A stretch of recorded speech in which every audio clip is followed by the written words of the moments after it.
And for those that might be out there on YouTube, my name's Louis J, spelt CEI, and but it's pronounced CHAY, and I have a PhD in history from Florida State University in 1975, and now teaching history at the University of Richmond's Osher Institute. Our schedule today, we're going to look at the key role of the progressives as the Republican version of this movement will unfold. And next week, or March 22nd, next session, we'll be meeting, and we'll be going over the Democratic side of this through Woodrow Wilson, at Peace and at War. And our ground rules are, as usual, just presentations are between 2 and 3 Eastern time. And we've got everybody muted here on Zoom, but again, use the chat line if during the lecture, if you have some questions or comments, or my microphone's rattling, just let me know through the chat line. And then after the presentation, please unmute. I have some discussion questions, and if you have some questions or comments, please feel free to bring them up.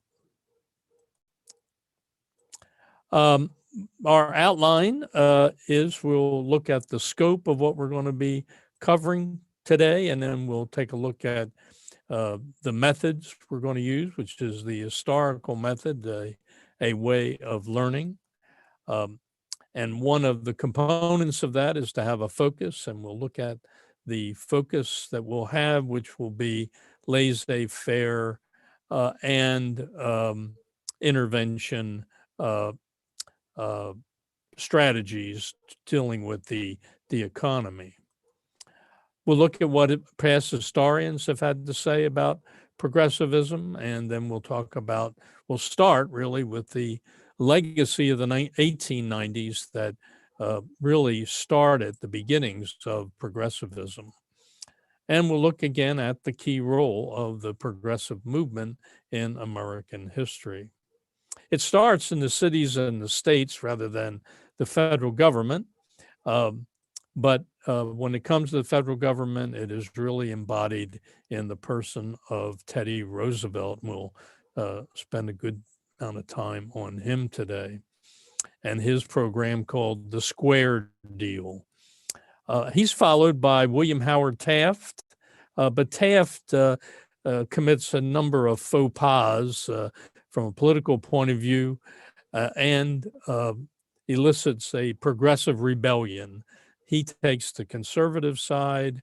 Roosevelt will take the progressive side, splitting the Democratic Party and allowing, for the first time since 1892, for a Democratic victory. And then we have some discussion questions and, of course, questions from the floor. In terms of the scope, we're going to identify the main factor that causes the progressives to succeed where reform movements of the 1890s failed. And we're going to analyze the link between foreign and domestic policy, which evolves at this time to a very high degree. And then next week, we'll compare, or next session, on March 22nd, we'll compare Roosevelt and Wilson's progressive policies.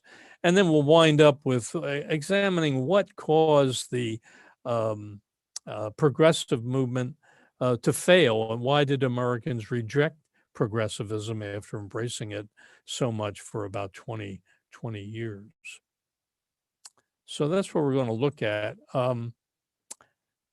The method we're going to use, though, is the historical method, and it has two aspects to it: reconstruction and reinterpretation. When you talk about reconstruction, you're talking about what is called the narrative. Who did what to whom, when, and where.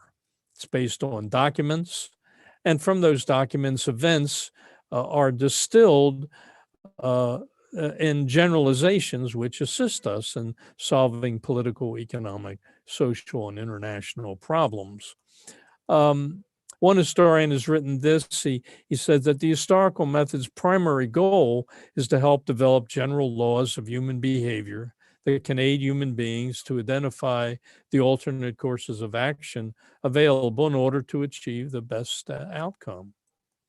And further, it helps men to develop a set of preferred political, economic, and social arrangements and value system, which would be better than they could have if they were just restricted to their own experience and social environment. So it widens your viewpoint.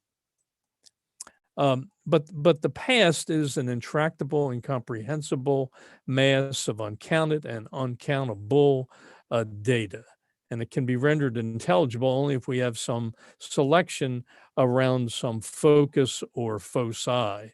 And we'll return to our focus here in a minute, because this is the narrative aspect of it, the reconstruction aspect of it. But we're doing more than just narrating and describing what happened. We're interpreting it, and that means we're looking for causation. And we have to identify the major factor that causes events to turn out the way they do. And we have to identify the data or the evidence that makes us conclude that way. Well, turning back to our focus, it is going to be a contrast between laissez-faire and the intervention point of view. Now, if you're talking about laissez-faire, you're talking about no external authority, very limited government intervention, direction, regulation. Man is left alone to decide and to resolve his problems. If you want to improve, you have to do it yourself. Self-help is the key to improvement, and each individual acting on his own best interest will produce the maximum good for society. And the best way to determine one very important component of any society, which is prices and wages, is the marketplace. That gives you your most efficient resolution of prices and wages. The government that governs least is the one that governs best. But there's a key assumption in all that, and that's is that domestic society was balanced and has equal opportunity. Now, on the other hand, you have the interventionist point of view. This comes from the Bible, a biblical injunction to promote the general welfare, and most seen most directly in the book of Amos. And Amos calls on the Israeli king to help the poor and disabled because they can't help themselves, but also agriculture, because that is such a key component of food, and commerce, which distributes that food, and also finished goods that allow us to live a dignified life. Intervention talks about adapting the New Testament ethics to the secular order. And New Testament ethics I would define as mercy and forgiveness. There's also the component of mutual corporate responsibility, where if one sector is suffering or one group of people are suffering, then all society suffers. And the best platform to solve these problems is the federal government, mainly because it can print money, and it can thereby resolve a lot of problems. Good fortune, good prosperity is the result of good policies, good interventions. With respect to the marketplace, yeah, that's great, but it's too unstable and too unpredictable to really rest too much trust in it. So you have to regulate. You have to regulate business, both in prices and wages. You have to have child labor laws. You have to have labor unions to offset the power of corporations. And you have to take care of the farmers. So the question is, how should the economy be managed? By very little intervention and help, or by significant intervention. Now, here's some elements of the progressive era. Of course, it was one of prohibition. Started off in the by 1900 with a lot of prosperity, but will end, at least on the farming side, as very low wages and prices for agricultural products. The progressivism itself was started by a commentator named John R. Commons. He first used the term in 1895 as an idea that challenged laissez-faire individualism, which was the reigning thought mode at the time. Richard Hofstadter, in his Pulitzer Prize-winning book, The Age of Reform, and written in the mid-50s, said that progressivism was an impulse towards criticism and change. But it was the historian Robert H. Wiebe in his 1969 book, The Search for Order, that gave a far more detailed explanation. Wiebe said progressivism was the middle class using science to facilitate a new technocratic and managerial framework to reorder society. And a year later, James Weinstein, in his book, The Corporate Ideal in the Liberal State, Weinstein said progressivism was dominated by the corporation, trying to secure existing social and economic changes by incorporating a number of socioeconomic reforms to help shape the right changes, the right kind of regulation, before the wrong kind was forced on them through either socialism or communism. Now, in 1983, historians Arthur Link and Richard L. McCormick identified 6 schools of analysis of progressivism. First is it's a conflict between the middle and lower income against the very, very wealthy. And it's an agrarian protest because of the difficulties on the farm. It's also an urban WASP, in other words, white, Anglo-Saxon, Protestant, middle income movement to remedy the ills of industrialization, urbanization, and immigration that we talked about last time. Another school of thought is it's the urban WASP, professional middle income movement, to try to put their views of morality on society. And this, of course, would be the prohibition effort. Another way to look at it is a reform movement from the wealthy to solve social and economic problems. This is, of course, more Theodore Roosevelt and Franklin Roosevelt, wealthy individuals taking their skills to solve major problems. And lastly, it's a diverse reform group using disparate missions to overcome problems in society. So it's an ad hoc group that forms periodically to solve very specific problems. But what they have in common is, I think, it's middle income, middle class reform movement that wanted to achieve more fairness in the distribution of economic and political resources. Another thing you see in the progressive era is a change of what liberalism meant. The old idea of liberalism was anti-state, anti-monopoly, free-wheeling banking system, and of course, popular election. A condition of unfettered competition and industrial growth was what liberal meant. By 1900, liberalism is now for government intervention to supervise corporate activity. It advocated social engineering in the form of a minimum wage, food and drug laws, and the child labor laws. I think, though, we have to start here in the 1890s. Of course, the Depression of 1893 lasted till 1898. But the 1890s produced a crisis in capitalism, laissez-faire philosophy, and the entire American economy. We had a recession from 90 to 92, and then a full-scale depression from 93 until 98. Agriculture was hit very hard, as we remember from last time. And this is what generated the populist movement. Cotton was selling for 5 cents a bale, wheat for 50 cents a bushel. Credit was hard to obtain. Railroads were charging high fees to farmers to take their produce to market. But the big problem was mechanization. And of course, the high cultivation rate. These two combined created a overflowing production.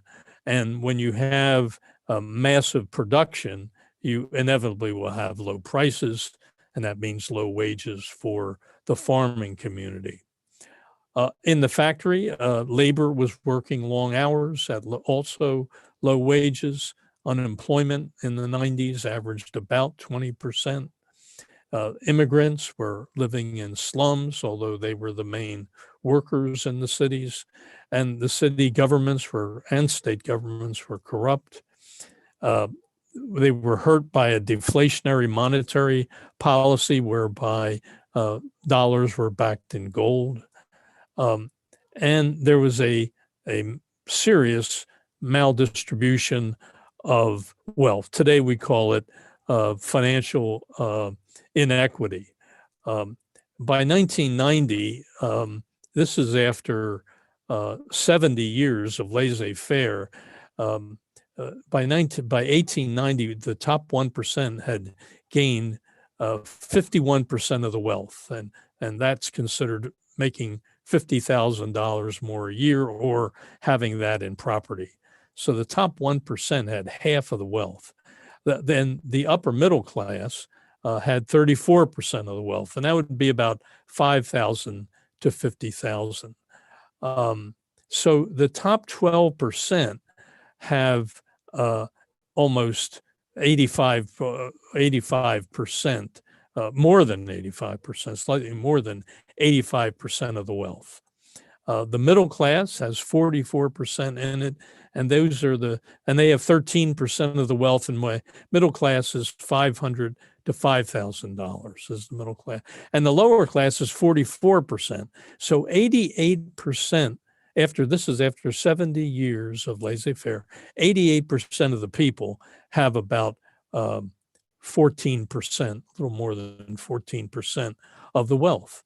And of course, when you're talking about low income, you're making less or have property. Well, you don't have property. You're making less than $500 a year.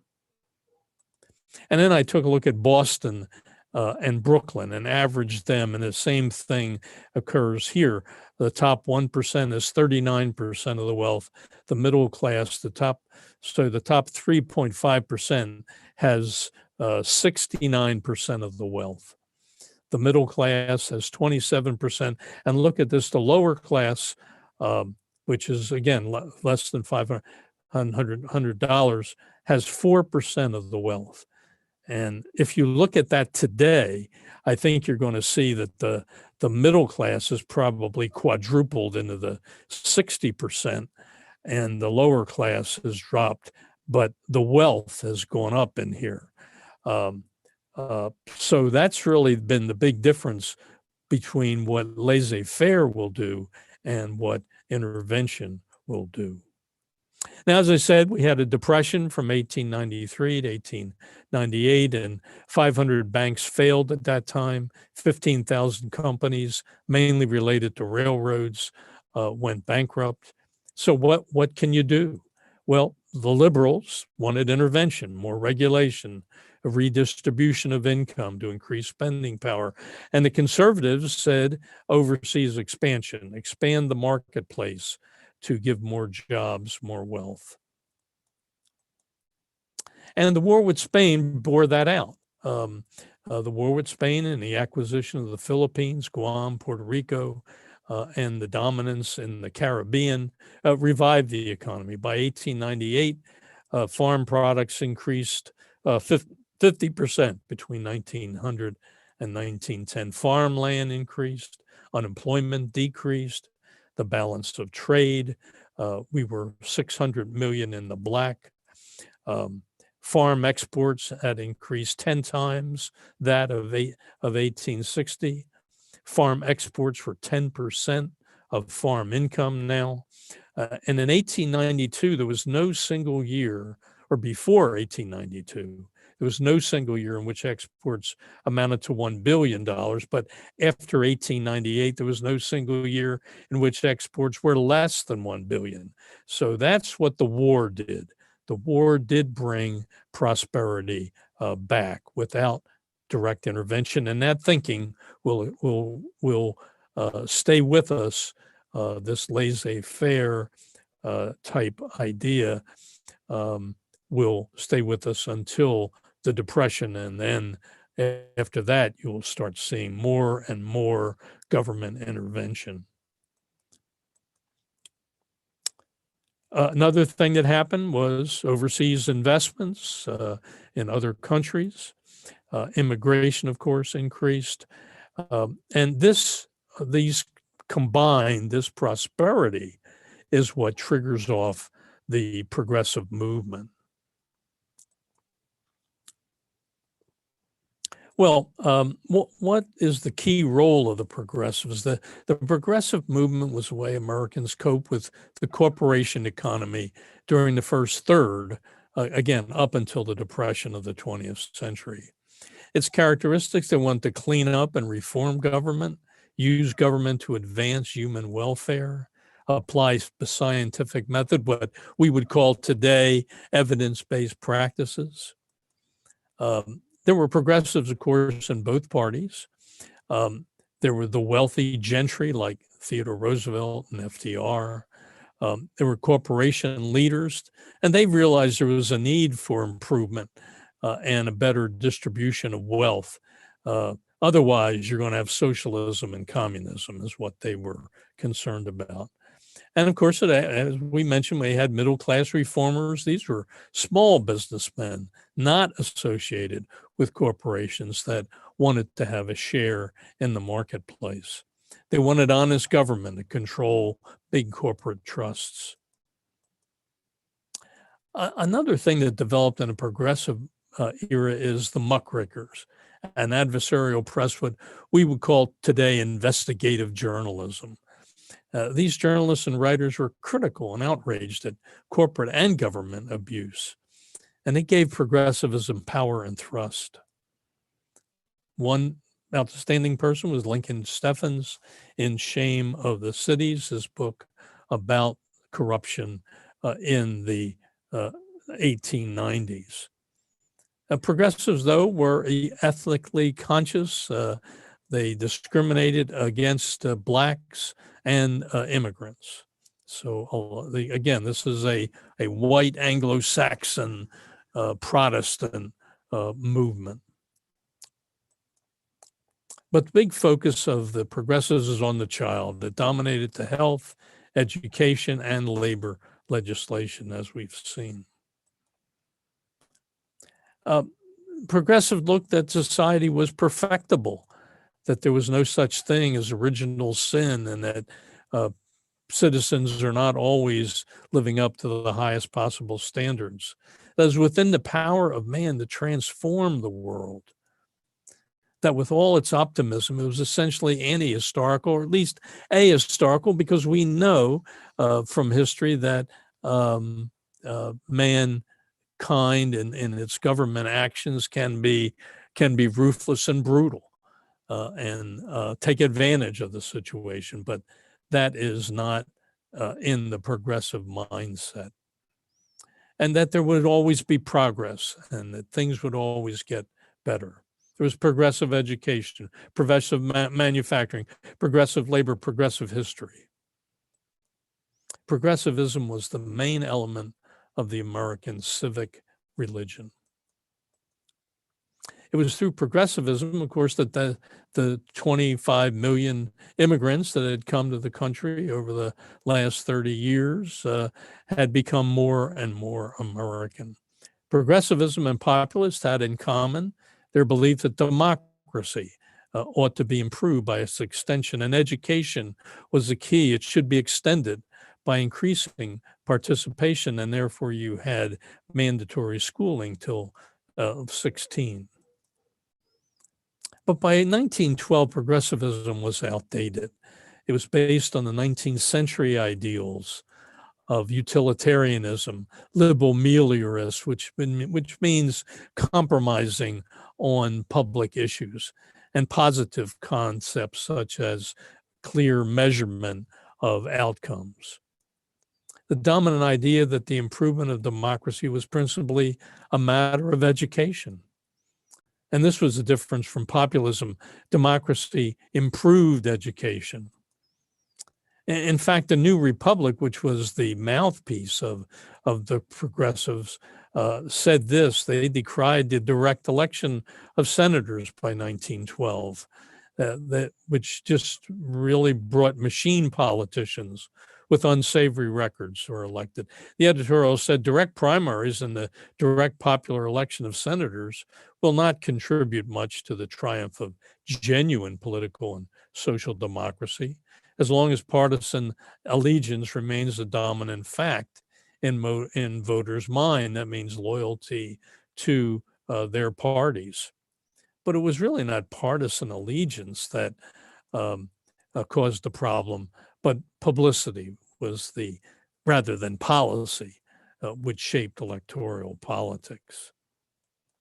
And George F. Kennan, the most powerful thinker of the 20th century, put it this way: I suspect that what purports to be public opinion in countries that consider themselves to have popular governments is often not really the consensus of the feelings of the mass of people at all, but rather the expression of the interests of special, highly vocal minorities, politicians, commentators, and publicity seekers. So it's really not the mass of people, the silent majority, in other words, but these fringe elements that seem to shape policy at this time. Now, despite these flaws, though, the effectiveness of progressivism depended on politicians, and by 1900, they appeared in city and state governments. By 1900, the city was seen as corrupt. Crime and vice prevailed. In New York, Chicago, St. Louis, Minneapolis, the story was the same. City councilors for sale and mayors protecting criminals who were committing white-collar crimes. Water, gas, electricity franchises were granted for 50 years to private corporations, charging exorbitant fees to the citizens, and then finding their way back to the politicians. Many blame the immigrants for this. The immigrants were desperately poor, illiterate, and without a democratic heritage, and therefore became easy prey to these self-seeking bosses of the 1890s. But by the turn of the 20th century, many small group of reformers had come together to make changes.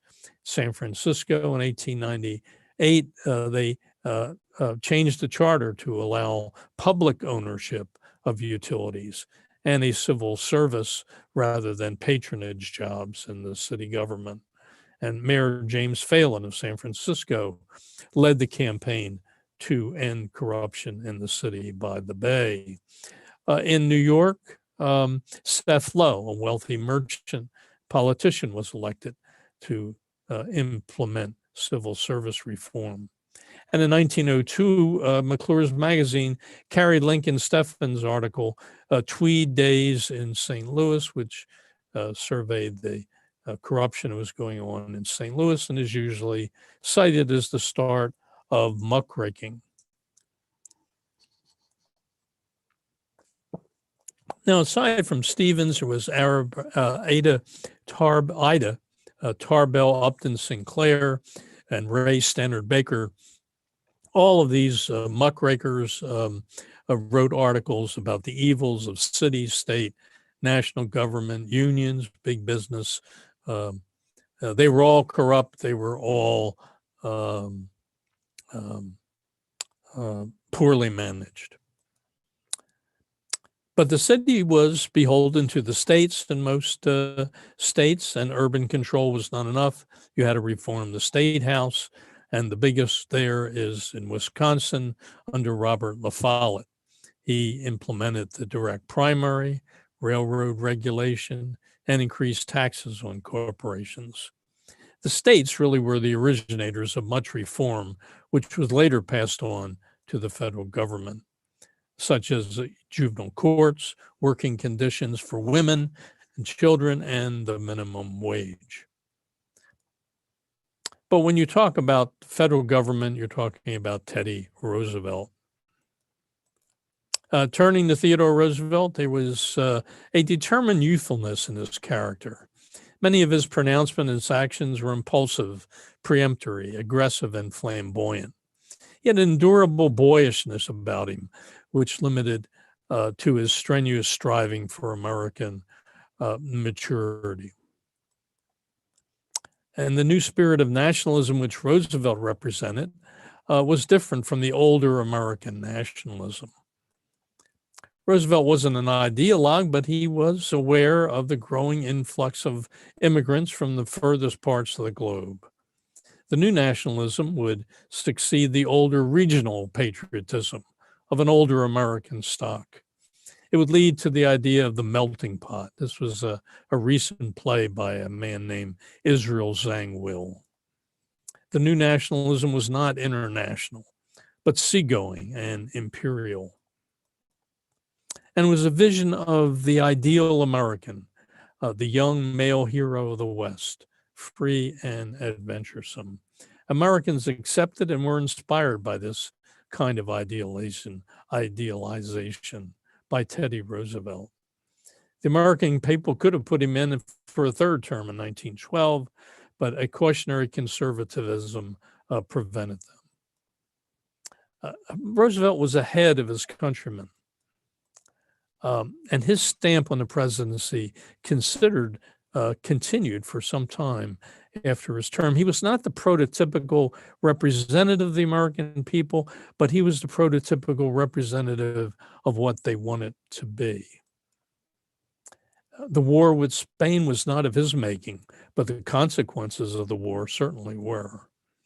The acquisition of the Panama Canal, the building of the Great Navy, and the appearance of the United States as arbiter of the Russian-Japanese War in 1905 were all results of the energy of Theodore Roosevelt. He became president in September of 1901 upon the assassination of McKinley by an anarchist. He was born in 1858, was a weak and asthmatic child, was sent to the West to toughen him. He's from a wealthy background. He graduated from Harvard. He became the civil service administrator and later police commissioner in New York City. Then he moved to assistant secretary of the Navy in 1897, led the Rough Riders in the war with Spain, became governor of New York in that same year. And then he was put on the national ticket as the vice president in 1900 when the sitting vice president had died. And the New York bosses wanted to get rid of him because of his overzealous ways against corruption. Roosevelt was a complex mix of high personal standards, but pragmatic and flexible when he had to be. He was ambitious. He was a nationalist. And he took the presidency. He had a Republican majority in the Congress, but it was a conservative majority. But Roosevelt knew how to work with conservative congressional leaders, and he did so effectively. In 1902, he forced arbitration in the Pennsylvania coal strike by threatening to send in the army to resolve the matter. And that same year, he got the New Lands passed, New Lands Act passed. It authorized the federal government to use money from the sale of wetlands for conservation. He reorganized the Army, established the War College, created the General Staff, implemented physical and technical tasks for promotion that are still with us today. In 1903, he signed the Elkins Act, which outlawed rebates from railroads to large corporations, which was unfair to small business. In 1904, he brought antitrust suits against the powerful Northern Securities Trust and won it. And he threatened action against 44 other trusts if they didn't operate fairly, which means allow competition. During the presidential campaign of 1904, he said his actions in the coal strike were to give both sides a square deal, and that was his idea, square deal. Principal aim of TR during his first term was to be nominated and reelected president. And one thing that contributed to that was the concessions of the Democrats.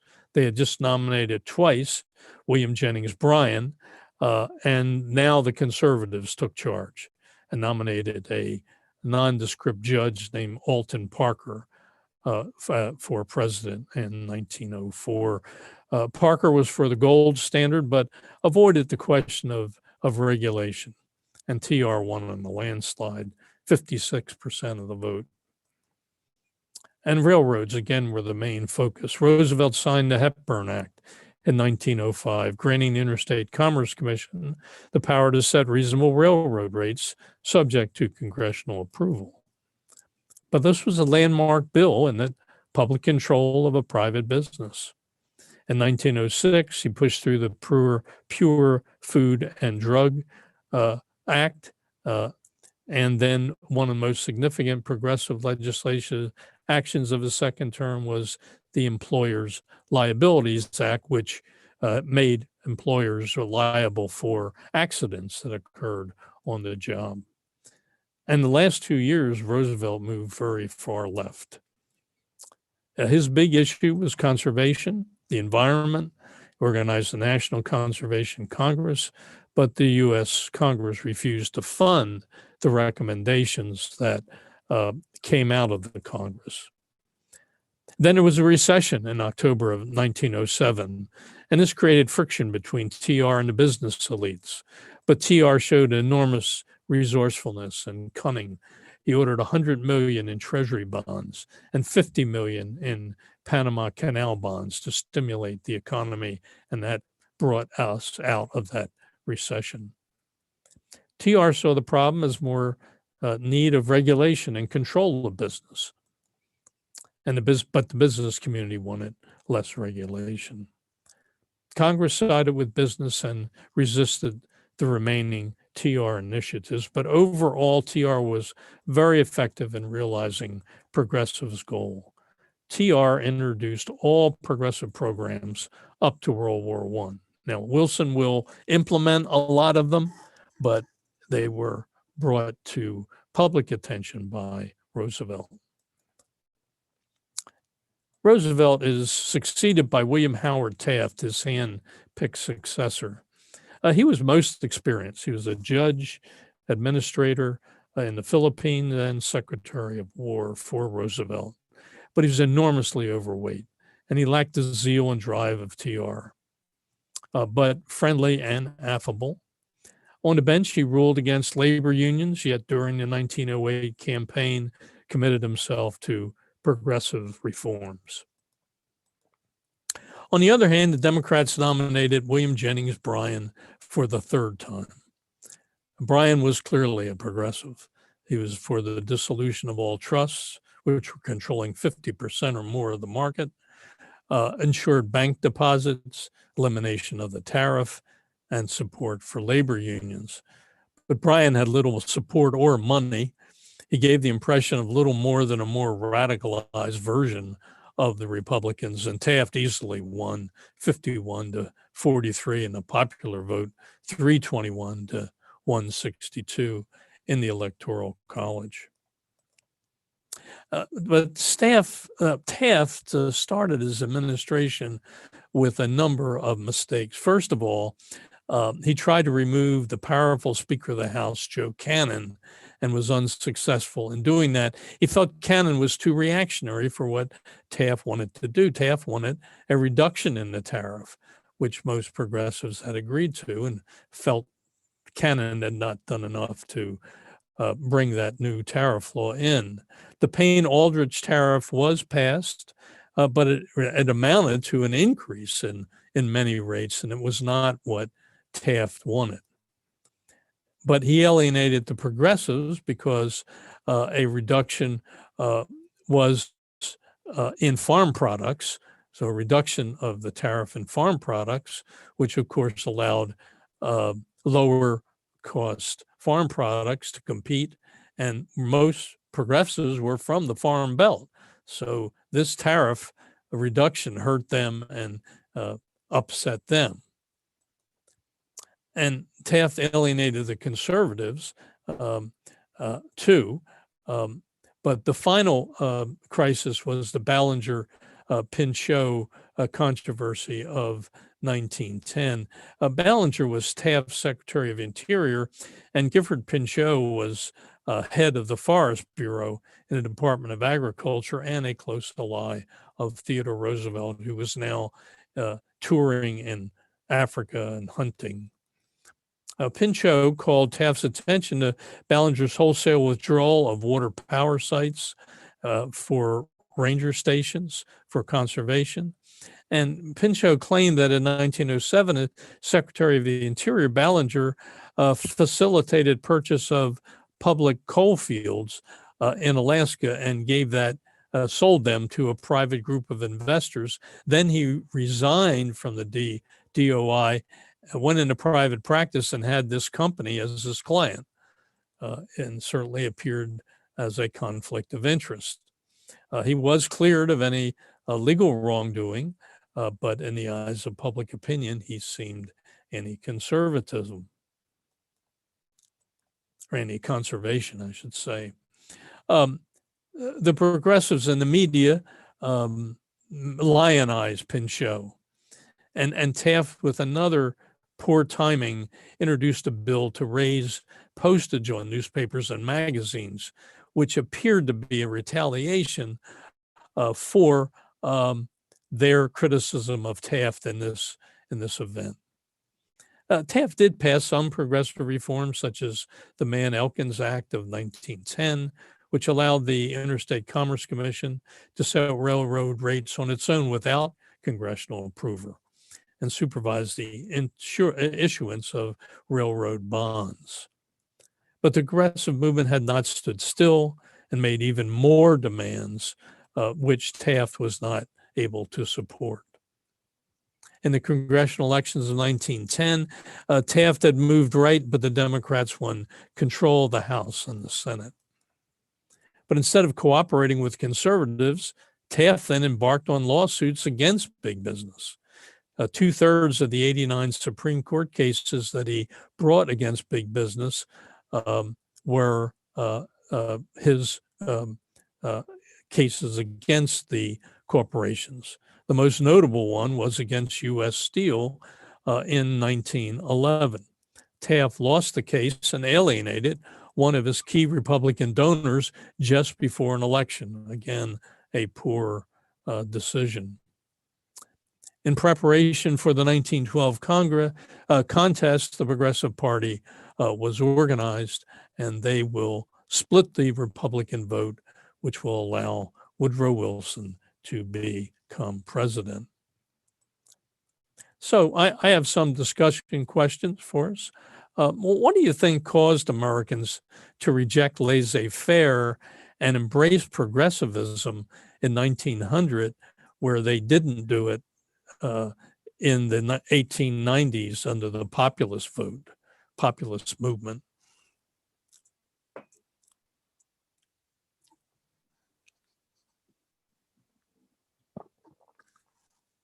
I think financial abuses and economic disparity were at the root of it.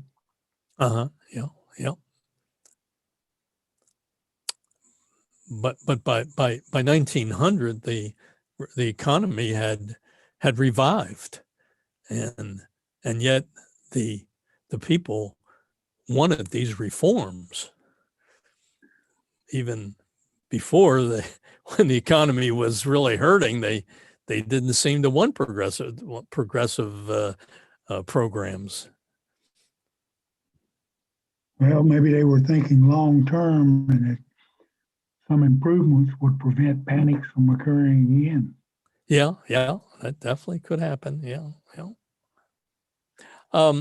What do you think caused Roosevelt to be a progressive with his background of wealth and Harvard, um, warfare? That would tend to be conservative outcome, but he really embraced this idea of reform. Well, noblesse oblige, perhaps. Yeah, definitely noblesse oblige that he was able to, change society and help society. And he'd seen a lot of corruption up close when he was in the New York New legislature York, yeah, and definitely in New saw York that. City. Yeah. Um, Now, which view of progressivism do you think is most convincing, and why? Let's just review them again. The schools of thought. It was a conflict with the very wealthy, really a resentment against these tycoons and millionaires. Of course, at that time there would be billionaires in our era.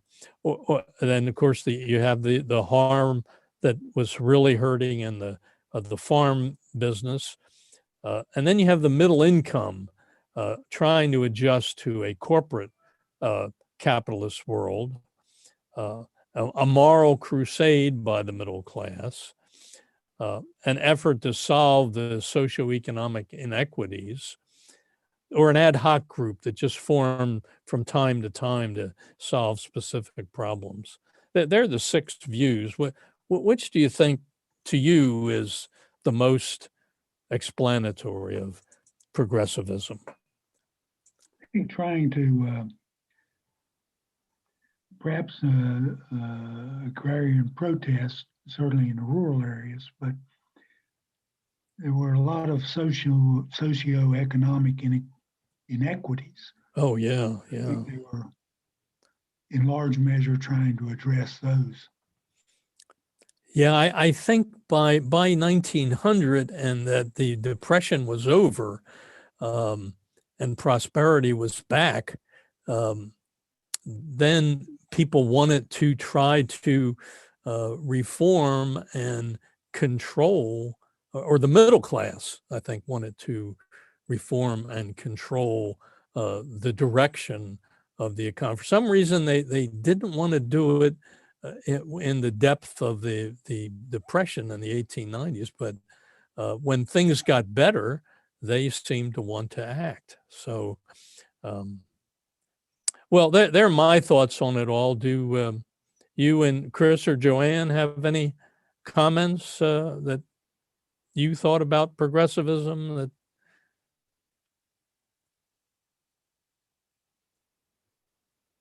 I don't. okay, all right, yeah, not a problem. I want to make sure that we've covered everything. Well, if not, thank you again. Look forward to wrapping up on March 22nd when we'll take a look at Woodrow Wilson, a most complex individual here, and just of course he's a Virginian. He's from Virginia, and born and raised in Stanton, Virginia, and really is a very interesting person, and we will look at his aspects, and he really is a true progressive. So till then, thank you all for coming, and we'll see you on March 22nd. Okay, thank you. Thank you much. Okay.